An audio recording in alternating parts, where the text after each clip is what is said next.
Hello दोस्त, आज हम सीखेंगे इन्वर्स कैसे निकाला जाता है। पिछले वीडियो में हम सीखे थे माइनर कैसे निकालते हैं, कोफैक्टर, एडजॉइंट, उसी का पार्ट 2 है इन्वर्स। तो आज हम लोग सीखेंगे कि इन्वर्स कैसे निकाला जाता है। इन्वर्स निकालने का दो तरीका होता है। एक हम 3.4 में सीखे थे मैट्रिक्स में रूपांतर सूत्र का प्रयोग करके इन्वर्स ज्ञात करना, और एक आज हम सीखेंगे कि कोफैक्टर के नियम से कैसे इन्वर्स निकाला जाता है। काफ़ी इम्पोर्टेंट टॉपिक है, देखते हैं। पहला टॉपिक है दोस्त इन्वर्स। इन्वर्स को हम हिंदी में बोलते हैं व्युत्क्रम या प्रतिलोम। नोट नंबर फर्स्ट, यहाँ पे हमने लिखा है ए का व्युत्क्रम को हम शॉर्ट में बोलते हैं ए इन्वर्स, बी का व्युत्क्रम को वी इन्वर्स, ए बी का व्युत्क्रम को ए बी का होल इन्वर्स, पी क्यू के व्युत्क्रम को पी क्यू का होल इन्वर्स। ठीक है, अर्थात ए इन्वर्स बराबर फॉर्मूला होता है एडजॉइंट ऑफ ए बटा डिटर्मिनेंट ऑफ ए। अगर मैं आपसे कहूँ कि बी इन्वर्स का फॉर्मूला, तो आप कहोगे एडजॉइंट ऑफ बी बटा डिटर्मिनेंट ऑफ बी। जिसका भी इन्वर्स निकालना है उसका एडजॉइंट और फिर उसी का हम डिटर्मिनेंट लिखते हैं। ठीक है, आपको दिख रहा होगा। अगर हम कहें पी इन्वर्स बराबर, तो आप कहोगे एडजॉइंट ऑफ पी बटा डिटर्मिनेंट ऑफ पी। बट मुझे कहना है दोस्त कि ये ए इन्वर्स एग्जिट तभी करेगा, यहाँ पे हम लोग समझेंगे ए इन्वर्स का आंसर तभी प्राप्त होगा जब उसका डिटर्मिनेंट नॉट इक्वल टू 0। ये क्या होता है यहाँ पे समझेंगे। ए इन्वर्स का अस्तित्व होगा कब? जब उसका डिटर्मिनेंट नॉट इक्वल टू 0। मतलब ए इन्वर्स का आंसर मतलब ए इन्वर्स का आंसर तभी आएगा जब उसका डिटर्मिनेंट नॉट इक्वल टू क्या हो? 0। लेकिन सोचो ज़रा कि अगर आप डिटर्मिनेंट ऑफ ए का मान 0 आए तो ये फलन अनडिफाइंड कर जाएगा, इन्फिनाइट कर जाएगा। इस स्थिति में ए इन्वर्स का अस्तित्व नहीं होगा। पहला प्लस पॉइंट है। ए इन्वर्स का अस्तित्व कब होगा? जब उसका determinant not equal to 0। B inverse का अस्तित्व कब होगा? जब determinant of B not equal to 0। C inverse का इन्वर्स कब अस्तित्व होगा? जब C not equal to 0। But हमने लिखा है ए इन्वर्स का अस्तित्व नहीं होगा जब determinant of A equal to 0। आप खुद सोचो ना भाई, अगर डिटर्मिनेंट ऑफ ए का मान 0 होगा तो ये फलन अनडिफाइंड कर जाएगा, क्योंकि किसी भी फलन का अगर हर 0 हो तो वो फलन क्या अनडिफाइंड करता है, और अनडिफाइंड करने पे कोई अर्थ ही नहीं निकलता है। ठीक है, अनर्थ हो जाता है। तो यहाँ से ए इन्वर्स का अस्तित्व कब होगा? जब उसका डिटर्मिनेंट क्या हो? 0 के बराबर। 0 के बराबर नहीं हो तो आंसर आएगा। आंसर कब नहीं आएगा? जब उसका डिटर्मिनेंट 0 हो। जब डिटर्मिनेंट उसका 0 हो तो उसका अस्तित्व नहीं होगा। जब अस्तित्व नहीं हो तो ए इन्वर्स नहीं ज्ञात होगा।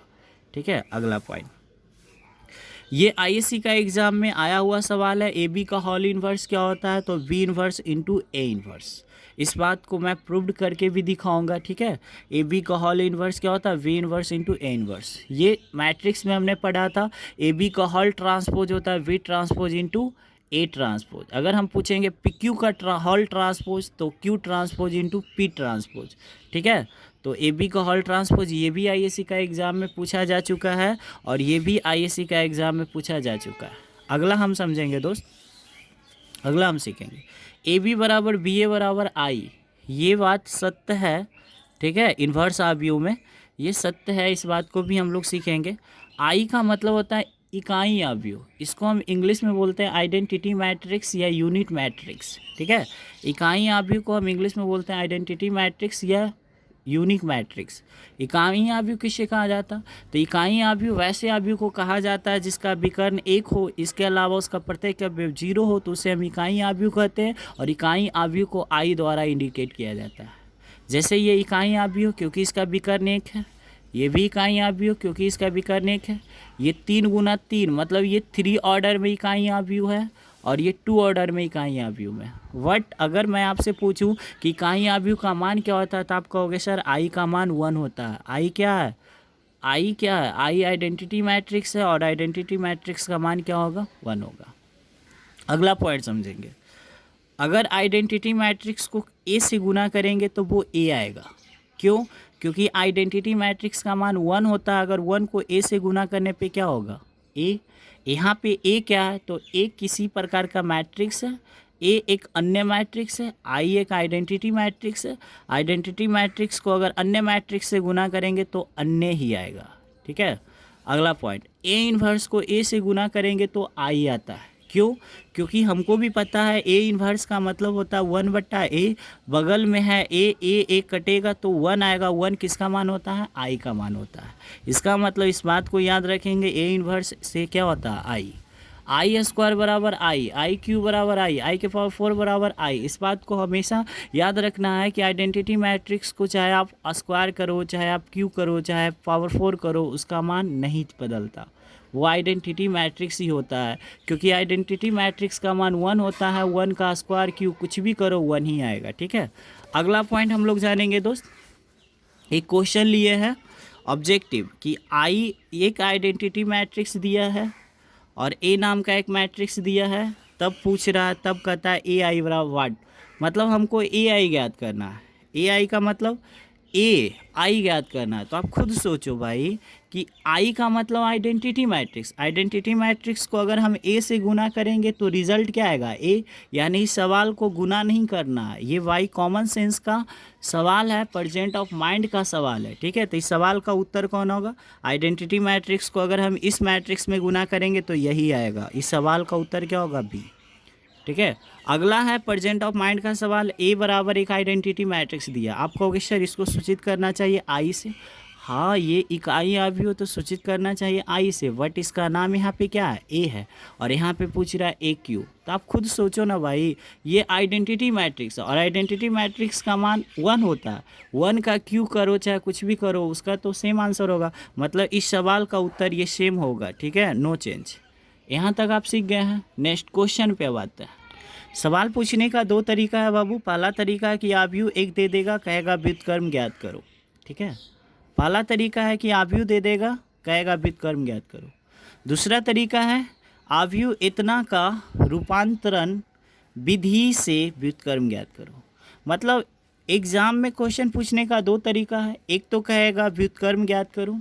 ठीक है, एक नियम है कि आव्यूह इतना का रूपांतर विधि से व्युत्क्रम ज्ञात करो। इस चीज़ को हम सीखे थे एक्सरसाइज 3.4 मैट्रिक्स में सीखे थे कि रूपांतर सूत्र का प्रयोग करके ए इन्वर्स कैसे निकालते हैं।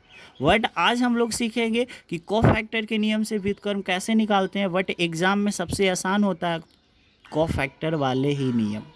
ठीक है, बट आप पे डिपेंड करता है, आप कमेंट में लिखोगे तो हम रूपांतर सूत्र के विधि से भी हम एक वीडियो बनाकर आपको प्रोवाइड कर देंगे। ठीक है, तो आइए हम सीखते हैं कि बट एग्ज़ाम में अगर पूछे आपसे कहेगा कि व्युत्क्रम ज्ञात करो, तो आप कोई भी विधि से बना सकते हैं। अगर सवाल एग्ज़ाम में कहे कि इन्वर्स ज्ञात करे तो आप कोई भी विधि से ज्ञात कर सकते हैं। ठीक है, जैसे एक समीकरण को अगर कोई कहे कि हल करो तो आप कोई भी विधि से हल कर सकते हो। बट अगर कोई कह दे कि व्रज गुणन विधि से हल करो तो आपको उस नियम को फॉलो करना पड़ेगा। ठीक है, तो आइए सवाल को हल करते हैं। जितना नंबर में सवाल आएगा उतना नंबर। ठीक है, सबसे पहले सवाल, सबसे पहले आप इसका डिटर्मिनेंट निकालना, क्योंकि ए इन्वर्स का मतलब क्या है? डिटर्मिनेंट इसको चेक करेंगे। अगर इसका डिटर्मिनेंट 0 आएगा तो हम लिखेंगे ए इन्वर्स का अस्तित्व संभव नहीं है। जब अस्तित्व संभव ही नहीं है तो आंसर भी संभव नहीं है। इसीलिए सबसे पहले हम डिटर्मिनेंट ऑफ ए निकालते हैं। तो निकालिए, डिटर्मिनेंट कैसे हल करते हैं? 3 कहीं 3 लेफ्ट माइनस राइट, 2 गुना -1 -2 यानी 3 2 कितना आया? 5 आया। इसका मतलब हम कह सकते हैं कि चूंकि determinant of A not equal to 0, मतलब डिटर्मिनेंट का मान 0 के बराबर नहीं है। तो चूंकि ये है बब्बू, चूंकि है तो यहाँ पे आएगा, इसीलिए ए इन्वर्स का अस्तित्व क्या होता है? अस्तित्व है, अस्तित्व है। इसका मतलब इसका आंसर आएगा। अब आंसर के लिए क्या करना पड़ेगा? तो सबसे पहले यहाँ पे हम लोग देखेंगे दोस्त, ए इन्वर्स का अस्तित्व है, इसके नीचे लिखेंगे कोफैक्टर। कोफैक्टर को बोलते हैं CIJ। CIJ बराबर फॉर्मूला था -1 के पावर i + j × MIJ होता है। अगर आप इन चीज़ों को नहीं समझे दोस्त तो प्लीज़ इसका पार्ट 1 आप देखो, उसमें हम बताए थे कि कोफैक्टर कैसे निकालते हैं, माइनर कैसे निकालते हैं, एडजॉइंट कैसे निकालते हैं। ठीक है, तो हम निकालेंगे सबसे पहले कोफैक्टर। अब कोफैक्टर में देखो CIJ है, आई बताता है रो को, जे बताता है कॉलम को, तो CIJ के जगह पे हम लिखेंगे C11। तो सबसे पहले निकालेंगे C11। कोफैक्टर कैसे निकाला जाता है? झाप झाप के। इसका मतलब देखो C11 का मतलब पहला रो पहला कॉलम का कोफैक्टर, तब पहला रो को झाप देंगे, पहला कॉलम को झाप देंगे, कितना बचेगा 3, बस इतना लिख देना। फिर निकालेंगे C12, इसका मतलब है पहला रो दूसरा कॉलम को झापना है, पहला रो दूसरा कॉलम, कितना बचेगा 2, यहाँ पे 2 लिख देना है दोस्त। इसका फिर हम हॉट ट्रिक भी बताए थे, C21 दूसरा रो पहला कॉलम का कोफैक्टर, तो ये दूसरा रो है, पहला कॉलम कितना है -1। फिर निकालेंगे दोस्त C22 दूसरा रो दूसरा कॉलम का कोफैक्टर, दूसरा रो दूसरा कॉलम छाप देंगे, फिर 1। ये अभी माइनर है, इसको कोफैक्टर बनाना है, तो क्या क्या बताए थे, चिन्ह चेंज करेंगे, कहाँ पे, जहाँ विषम होगा। कैसे विषम होना चाहिए, रो कॉलम को जोड़ने पे अगर विषम आएगा तो चिन्ह चेंज करेंगे। जैसे देखो एक एक को जोड़ेंगे तो 2 आएगा, चिन्ह चेंज नहीं हुआ क्योंकि 2 सम है, 2 और 1 3, 3 क्या है विषम, तो ये प्लस है तो इसको कर देंगे माइनस। देखो 2 और 1 3, 3 क्या है विषम, तो ये माइनस है तो इसको कर देंगे प्लस। 2 2 कितना 4, सम है, नो परिवर्तन। जो आया ना बाबू, ये जो आया इसको आप लंबाई करके भी लिख सकते थे, ठीक है। आप यहाँ पे लिख देना माना C, कोफैक्टर आया तो C लिखोगे। C क्या आया, यहाँ पे आपको सरिया के लिखना है 3 -2, फिर क्या है 1, फिर क्या है 1, लिख दिए।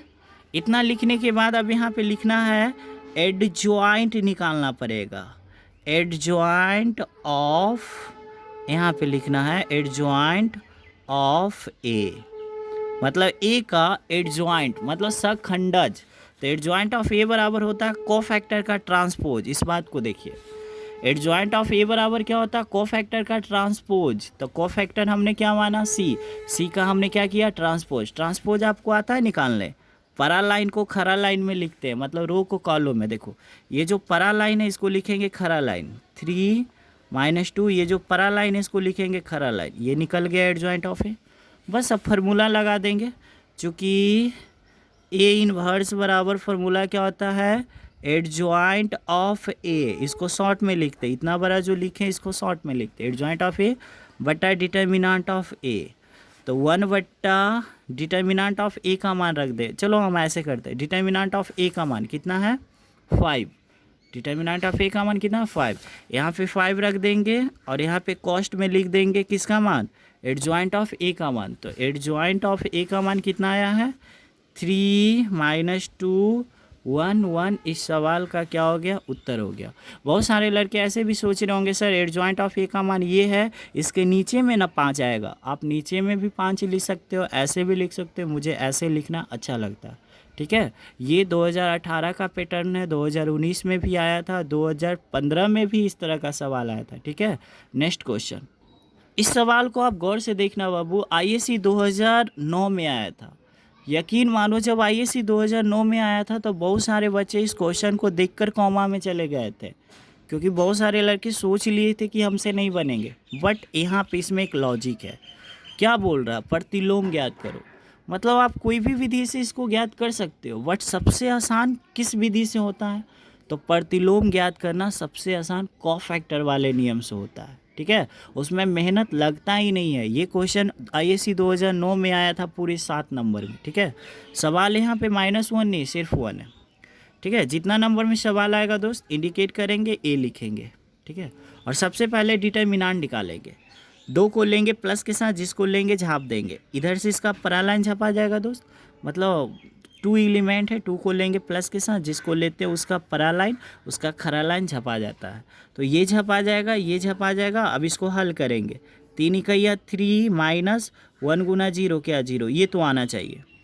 2 को लेंगे प्लस के साथ, 0 को लेंगे माइनस के साथ, लेकिन 0 को नहीं लेंगे, फिर आएगा -1। फिर देखो 2 को लेंगे प्लस के साथ, 0 को लेंगे माइनस का, -1 जो है इसको लेंगे किसके साथ, प्लस के साथ। फिर से सीखेंगे, 2 को लेंगे प्लस के साथ, ठीक है, और फिर 0 को लेंगे माइनस के साथ, फिर देखो -1 को लेंगे लेकिन किसके साथ, प्लस के साथ, प्लस माइनस प्लस, ठीक है। और जिसको भी लेंगे उसका परालाइन खरा लाइन को झाप देंगे। जैसे -1 को लिए तो इसका परालाइन कौन है, परालाइन ये झपा जाएगा, इसका खरा लाइन झपा जाएगा, जो बचा उसको हल करेंगे, 5 इकैया 5 -0 गुना 1 क्या जीरो हो जाएगा। और यहाँ से इसको अगर हम सोल्यूशन करते हैं, 3 में जीरो जाएगा, 3 3 दूनी के कितना 6, और इसको जब मैं हल करूँगा तो 5 में जीरो 5, और ये घटेगा तो कितना 5, डैट मीन्स ये कितना आया 1, जो कि नॉट इक्वल टू क्या है 0। 1 जो है 0 के बराबर नहीं है, इसका मतलब है कि इसका अस्तित्व है। जब इसका अस्तित्व है तो ए इन्वर्स निकालना संभव है, और ए इन्वर्स निकालना है तो इसमें कोफैक्टर निकालेंगे, ठीक है। इतना करने के बाद बाबू इतना डिटर्मिनेंट ऑफ ए का मान पहले आप निकाल लेना, देखना 0 के बराबर नहीं है तो आप कोफैक्टर निकालना। अगर 0 के बराबर रहेगा तो लिखना कि ए इन्वर्स का अस्तित्व नहीं है, ये निकल जाना, ठीक है, लिख के। तो कॉफैक्टर CIJ -1 के पावर i प्लस j, इसको लिख के अंडरलाइन कर देंगे। अब देखो इसमें हम पूछेंगे दोस्त कि इसमें कितने ऑर्डर का मैट्रिक्स है, तो आप कहोगे सर ये 3 ऑर्डर का मैट्रिक्स है, मतलब इसमें 3 गो रो 3 गो कॉलम है, तो 3 तिया के 9 अवयव है, इसका मतलब इसका 9 गो कॉफैक्टर निकलेगा। तो कॉफैक्टर निकालना हो या माइनर, कैसे निकालते हैं झाप के, तो सबसे पहले हम माइनर निकालते हैं। माइनर कैसे निकालते हैं, देखो C11, इसका मतलब है पहला रो पहला कॉलम का माइनर, पहले माइनर निकलेंगे कॉफैक्टर। देखो हम लिखे जरूर कॉफैक्टर है, बट हम पहले माइनर निकालते हैं। देखो पहला रो पहला कॉलम का कॉफैक्टर या माइनर कैसे निकालते हैं, झाप के। देखो बाबू पहला रो पहला कॉलम को झापना है, देखो पहला रो पहला कॉलम झपा गया, इसको हल करेंगे, 3 इकाइयाँ 3 -1 गुना 0 0, डैट मीन्स कितना आया 3 आया। ये सब तो आना चाहिए, ठीक है। अगला पॉइंट, पहला रो दूसरा कॉलम का कॉफैक्टर। देखो पहला रो झापेंगे, दूसरा कॉलम झापेंगे, तो 5 तिया के 15 और ये 0, डैट मीन्स कितना आएगा 15, ठीक है। बस थोड़ा सा यहीं पे लगेगा टाइम। पहला रो तीसरा कॉलम का माइनर, पहला रो तीसरा कॉलम का माइनर, तो 5 इकाइयाँ 5 0, डैट मीन्स कितना आएगा 5, ठीक है, लिख दिए। चलो अगला पॉइंट, दूसरा रो पहला कॉलम का माइनर। देखो दूसरा रो है पहला कॉलम है, 3 इकाइयाँ 3, ये 0 फिर -1, तो डैट मीन्स क्या +1, ठीक है। अगला पॉइंट C22, दूसरा रो दूसरा कॉलम 3 दूनी के 6 और ये 0, डैट मीन्स कितना 6। बहुत प्यार से बना रहे बब्बू। दूसरा रो तीसरा कॉलम, देखो दूसरा रो तीसरा कॉलम 2 इकाइयाँ 2 0, बहुत प्यार से हम हल कर रहे हैं। इस तरह से आप भी कॉपी पे हल करना, ठीक है, नंबर नहीं कटेगा। फिर देखो तीसरा रो पहला कॉलम, यहाँ पे दिख रहा होगा तीसरा रो पहला कॉलम, तो देखो तीसरा रो पहला कॉलम, तो ये 0 और ये माइनस यानी +1। आप घर पे करना रफ। तीसरा रो दूसरा कॉलम, देखो तीसरा रो दूसरा कॉलम, तो ये तो 0 हो जाएगा, और ये -5, डैट मीन्स क्या +5। यहाँ पे +5 है, गलत हो तो आप कमेंट करना। तीसरा रो तीसरा कॉलम, तो ये 2 हो जाएगा 0, डैट मीन्स कितना 2। ये अब यहाँ पे कहानी में ट्विस्ट है, ये जो हम निकाले अभी तक माइनर है, हमको बनाना कॉफैक्टर, तो जोड़ना स्टार्ट हो।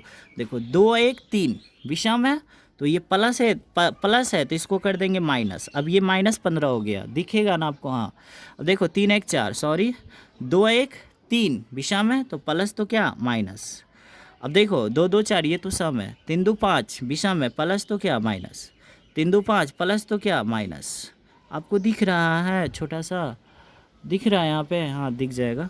तीसरा रो तीसरा, ये देखो 3 1 4 3 3 6 सब सम है, कर दिए। इतना करने के बाद आपको क्या लिखना है, इतना करने के बाद क्या करेंगे दोस्त, C लिखेंगे, और C में इसको सरिया के लिखेंगे। 3 -15 5 लिख दिए, फिर -1 6 -2 लिख दिए बाबू, फिर 1 -5 2 लिख दिए ना बाबू। इतना करने के बाद आप एड ज्वाइंट निकालना। एड ज्वाइंट आपको निकाले आता है, ये रो को कॉलम में लिखो, 3 -15 5, फिर दूसरा रो को कॉलम में लिखो -1 6 -2, फिर इसको रो कॉलम में लिखो 1 -5 2। इतना करने के बाद अब सवाल में कुछ बचा ही नहीं। इतना तो आप कर ही सकते हो। अगर आप थोड़ा सा भी मैं नहीं दिखा तो मैं आपको दिखाता हूँ। देखो दोस्त, ये जो रो है इसको कॉलम में लिख दी, ये जो दूसरा रो है कॉलम में लिखिए, ये तीसरा रो कॉलम में लिख दिए। फिर से आपको C ट्रांसपोज, मैं यहाँ पे नहीं लिख सकता हूँ, एडजॉइंट क्या होता है, एडजॉइंट ऑफ ए क्या होता है, कोफैक्टर का ट्रांसपोज। एडजॉइंट ऑफ ए क्या होता है, कोफैक्टर का ट्रांसपोज। कोफैक्टर को आपने क्या माना, मतलब सी डैश, ठीक है। फिर से मैं सिखा देता हूँ, देखो ये जो सी डैश है, सी से सी डैश कैसे निकलता है, रो को कॉलम में कन्वर्ट कर देना। यहाँ तक आपको आ गया, बस एक लाइन और है, हम बढ़ेंगे, ठीक है। नेक्स्ट यहाँ पे देखेंगे दोस्त, आपको थोड़ा सा बबड़ हो गया होगा, उसके लिए I am so sorry, but यहाँ पे आप समझने की कोशिश करेंगे, धीरे धीरे वो क्लीन हो जाएगा। बट यहाँ से देखेंगे दोस्त, आपने एडजॉइंट ऑफ ए निकाल लिया। एडजॉइंट ऑफ ए कैसे निकाला, कोफैक्टर को ट्रांसपोज करके। अगला फार्मूला हम लिखे हैं ए इन्वर्स। ए इन्वर्स बराबर होता है 1/, determinant of A into adjoint of A. ये फार्मूला होता है, आपको नहीं दिख रहा मुझे पता है, बट हम यहाँ पे लिख दिए हैं कि ए इन्वर्स बराबर 1/, determinant of A into adjoint of A. तो 1/, डिटर्मिनेंट ऑफ ए का मान एक आया था, ठीक है, और एडजॉइंट ऑफ ए का मान यहाँ पे हम चुपचाप रख दिए, कहाँ से कुछ किए नहीं, रख दिए। इस सवाल का यही उत्तर आया, ठीक है। एक लास्ट हम ऑब्जेक्टिव दिखाना चाहूँगा इसका, ठीक है।